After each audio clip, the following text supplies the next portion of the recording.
പിതൃശൂന്യമായ വാർത്തയാണ്, ഒരിക്കലും ചെയ്യാൻ പാടില്ല. പ്രത്യേകിച്ച് ഒരു സ്ത്രീയെ അപമാനിക്കും വിധത്തിലാണ്. ഏതൊരു സ്ത്രീക്കും അന്തസ്സുണ്ട്.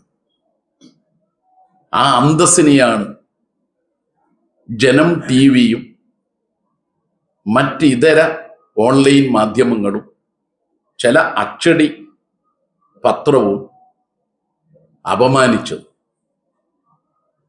PR കൃഷ്ണൻ 2ാം കേരള നിയമസഭയിൽ MLA ആയിരുന്നു. അദ്ദേഹം മരണപ്പെട്ടു. അദ്ദേഹത്തിന്റെ ഭാര്യ PK ശ്രീമതി പെൻഷൻ വാങ്ങുന്നുണ്ട്. ആ PK ശ്രീമതി മുൻ മന്ത്രി PK ശ്രീമതി ടീച്ചറാണെന്ന വ്യാജ വാർത്ത കൊടുത്തത് ഒരിക്കലും അംഗീകരിക്കാൻ കഴിയില്ല. ഞങ്ങൾ പലപ്പോഴും പറയുന്ന ഒരു കാര്യമാണ്, ഒരു വാർത്ത ഒരു വ്യക്തിയെ സംബന്ധിച്ച് കൊടുക്കുമ്പോൾ ആ വ്യക്തിയോട് നിജസ്ഥിതി അന്വേഷിക്കാനുള്ള മര്യാദയെങ്കിലും മാധ്യമ പ്രവർത്തകർ കാട്ടണം.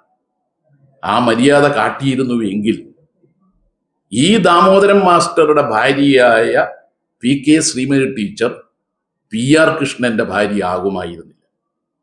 സ്വന്തം ഭർത്താവിൻ്റെ പേര് മാറ്റി ഒരു സ്ത്രീയെ അപമാനിക്കും വിധത്തിലാണ് ജനം TV അടക്കമുള്ളവർ ചെയ്ത വാർത്താ നിർമ്മിതി. ഒരിക്കലും പൊറുക്കാൻ കഴിയില്ല. പിതൃശൂന്യ വാർത്തയാണ്. അതവർ തിരുത്തിയാലും പൊറുക്കാൻ കഴിയില്ല. ആ പാവപ്പെട്ട ജനങ്ങളാകെ സ്നേഹിക്കുന്ന ഒരു സ്ത്രീയുടെ സ്ത്രീത്വത്തെ, അതിൻ്റെ അന്തസ്സിനെ അപമാനിക്കും വിധത്തിൽ വാർത്ത കൊടുത്ത ആളുകളുടെ പേരിൽ ഇന്നത്തെ IT നിയമമനുസരിച്ച് തന്നെ പോലീസിന് കേസെടുക്കാൻ കഴിയുന്നതാണ്. അതുകൊണ്ടാണ് ശ്രീമതി ടീച്ചർ DGP അടക്കമുള്ള പോലീസ് അധികാരികൾക്ക് പരാതി കൊടുത്തത്. സ്ത്രീകളുടെ അന്തസ് ഉയർത്തിപ്പിടിക്കുന്ന സർക്കാരാണ് UDF സർക്കാർ എങ്കിൽ അടിയന്തരമായി കേസെടുക്കണം. അതാണ് സർക്കാർ ചെയ്യേണ്ടത്. ഇതൊരു രാഷ്ട്രീയ പ്രശ്നമല്ല. ഞാൻ പലപ്പോഴും പറയാറുണ്ട്, ഞാൻ മരിച്ചു എന്ന് ഇങ്ങനെയുള്ള മാധ്യമങ്ങൾ റിപ്പോർട്ട് ചെയ്താൽ എൻ്റെ ഫോണിലേക്ക് നിങ്ങൾ വിളിക്കണം. എൻ്റെ ഫോൺ നമ്പർ 9447083325 ആണ്. വ്യാജമായി ഇങ്ങനെ കൊടുക്കുന്നവരുള്ളത് കൊണ്ടാണ് അത് പറയുന്നത്.